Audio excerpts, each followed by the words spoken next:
The organizations that we have with us today have been building the infrastructure of democracy for a long time in some very hostile environments. But I had an opportunity to hear Lauren Krainer on the radio recently saying that the situation in Egypt, in his view, was worse, the worst that the IRI had faced, worse than China, worse than Venezuela, worse than Zimbabwe. And this is about more than the predicament that these Americans find themselves in today, because this goes to the future of Egyptian civil society and, in a way, perhaps the future of the entire region.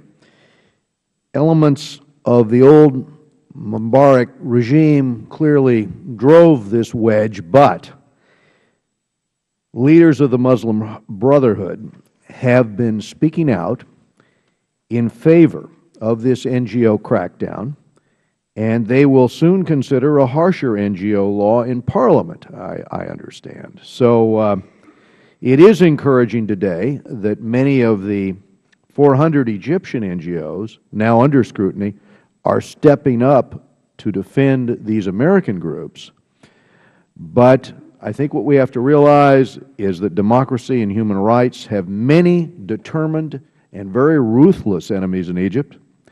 If we look at the plight of the Coptic Christians, if we look at the plight of those in civil society there struggling to bring order out of chaos, you realize that this is going to be a very, very rocky road ahead.